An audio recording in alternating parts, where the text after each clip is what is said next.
Hello and welcome to Eye on Africa, France 24's program focused on the continent. I'm Charlie James, and here's what's coming up. Mozambique reports its first cholera cases after Cyclone Kenneth. We spoke to an NGO director in the impacted area about what's being done to stop the outbreak. Tens of thousands peacefully rally in Algeria's capital, chanting, "We will not shut up." The 11th Friday of protests, continuing calls for the departure of the ruling elite. And on World Press Freedom Day, Ethiopia plays host to the 26th global celebration. Take a look at the state of journalist rights across Africa. A cholera outbreak has been confirmed in northern Mozambique. The flooding caused by Cyclone Kenneth has wrecked water supply systems, allowing the bacteria to spread. The storm is now responsible for at least 41 deaths, with thousands of homes destroyed. Kenneth was the second massive storm to hit Mozambique in just 6 weeks after Idai ripped through the country's south. With the latest on the situation on the ground, Barbara Crispin joined us earlier from Pemba. She is Mozambique director for the nonprofit health organization Solidar Med. I asked her what health workers are doing to try to contain this outbreak. We have now already 30 cases confirmed tonight. This is an official number. It comes from the Provincial Health Directorate. So you can see that the number in 24 hours doubled. What we do as health workers in the health sectors, there were cholera treatment centers already set up in Pemba, in the most affected area by floods and with a big amount of people. But we were also requested by the health authorities to set up systems in the districts which were heavily affected by the cyclone. And it's what is going to happen in the next days. What we also do, we are intensifying the campaign via radio programs, community workers, outreach clinics at the health centers, etc. And then very importantly, we are doing the chlorination of water reservoirs, tanks and wells. Then there is also something specific we are doing, which is the shock cleaning of wells with chlor, and in a later stage, the repairs of latrines and wells, etc. But that is something which has to be done not in one day. That's obvious. It's something which has to continue happening for weeks. So unfortunately, we were surprised with these cases. We didn't imagine that it will happen so early, but that's the situation now, and now we have to just double or triple our efforts. At least 4 people died from cholera following Cyclone Idai in the south. Is there any indication whether this outbreak after Kenneth could be any more or less severe? I wouldn't say that it's worse, although that it's going to be worse. At least it were not so many people killed. The area is also not so huge, but on the other hand, the area is it's difficult to access this. We don't have yet the whole numbers of all the districts.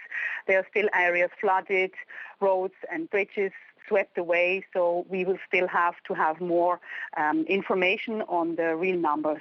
The reason why we have a lot of cholera here, it's a typical disease of a poor or very poor area with very poor conditions. There is chronically a lack of clean water. There are unsafe wells. There are open pit latrines. So you imagine if there is a flood coming or occurring, then these latrines are flooded, and then there is that mixture, that very unhealthy mixture of latrine water with well water, which then causes the outbreak of cholera. But then there's something specific here in our province in Cabo Delgado as well. In Portuguese, the word chloro, for chlor, is very similar to the word cholera. Ebola deaths from DR Congo's latest outbreak hitting a terrible milestone. The World Health Organization says that the number of people killed by the virus has exceeded 1,000. Attacks on treatment centers continue as health workers try to contain the virus's spread. 85 health workers have been wounded or killed. Efforts to control Ebola have been complicated by a volatile security situation and deep community mistrust. The outbreak was declared in eastern Congo in August and is already the second deadliest in history. Algerians poured into the streets for the 11th consecutive Friday, keeping up their demand for a complete government overhaul. The weekly protests bring the capital to a standstill and are a key component of maintaining pressure on the current leaders. President Abdelaziz Bouteflika resigned over a month ago, but much of his inner circle remains in positions of power. Protesters want a new generation of leadership. Our correspondent in Algiers, Monsef Ait Kassi, gave us the latest on this movement and whether it will keep up once Ramadan starts on Sunday. The popular mobilization was intact today. Hundreds of thousands of demonstrators took to the streets. They actually have been wondering why or if Said Bouteflika, the president of the former president Abdelaziz Bouteflika, where is him and is he going to be arrested or not? As they claim the departure of the two Bs, Bedoui Prime Minister and Ben Salah interim president, while insisting on the continuation of the revolt until the system leaves. So there is no retreat, actually, according to the demands this Friday, until consideration of these demands of the popular movement against racism and division. They have been clear today. They all want to be, in unity against racism. And the Algerians also called for, first of all, a transition period, and then they launched legal proceedings. This Friday was the last, as you just said it, before Ramadan. So the Algerian people just expressed themselves and still want to take to the streets until the departure of the whole system. After 2 days of violence, security forces in Benin have clamped down on protests. At least 2 people died in the demonstrations against last weekend's controversial parliamentary elections. Not a single opposition candidate took part in the vote. The final results came out late Thursday and showed all seats were won by the 2 parties allied with President Patrice Talon. At 27%, turnout was historically low. Protesters are now calling for the president to step down. South Africa's general elections are coming up on Wednesday. The ANC party has won every parliamentary vote since 1994, and opinion polls suggest that streak will continue. But that isn't stopping the opposition from fighting for every last vote. It's the final stretch for South African political parties ahead of the general election on the 8th of May, and campaigning is in full swing. This year also marks the 25th anniversary of the country's iconic 1994 elections, which saw the ANC party, with Nelson Mandela at the helm, arrive at the forefront of the political landscape. A quarter of a century later, and the African National Congress is poised to win yet again by a large majority, despite the movement struggling with long-running corruption scandals. We cannot be a nation of free people when funds that are meant for the poor are wasted, when funds are lost, when funds meant for the poor are stolen. But comments like these from the president have only added fuel to the official opposition, the Democratic Alliance's campaigning fire. He says, we stole from your future. Give us a chance to steal even more. The other main opposition party, the far-left Economic Freedom Fighters, have chosen to focus on issues relating to land and race. But their firebrand leader, Julius Malema, has also taken to attacking government corruption.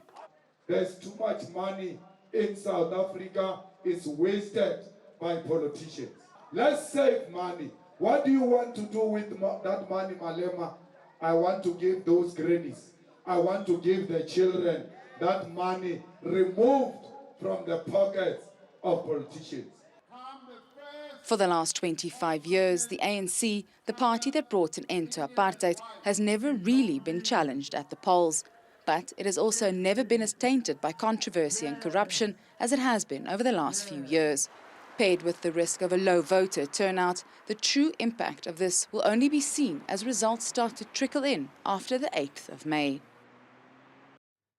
And finally on the program, World Press Freedom Day was celebrated on Friday. And for the first time, Ethiopia hosted the international conference debating press freedom. The country has made a swift turnaround when it comes to journalist rights, but media are struggling in other parts of Africa. Shirley Sipon takes a look. When a leader of the opposition is arrested, the role of a journalist is to report the news. That's what Uganda's journalists did when Bobi Wine was arrested.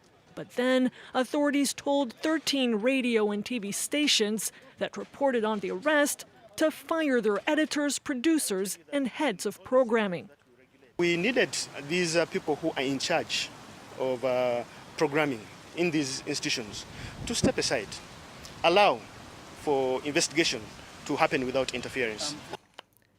Uganda is ranked 125th on the World Free Press Index. Burundi is ranked even lower, 159th.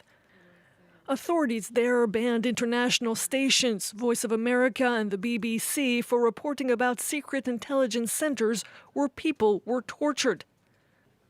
But there is some good news. It's coming from Ethiopia, which has hosted the World Free Press Day conference Friday. This is how the situation was until last year. Only a year ago, Ethiopia was labeled as Africa's foremost jailer of journalists. Since Prime Minister Abiy Ahmed was elected, Ethiopia jumped 40 ranks in the index. Imprisoned journalists were freed. Papers, blogs, TV and radio stations have been authorized. Now NGOs call on authorities to remove repressive laws as well. Stay tuned to France 24. More news coming up next.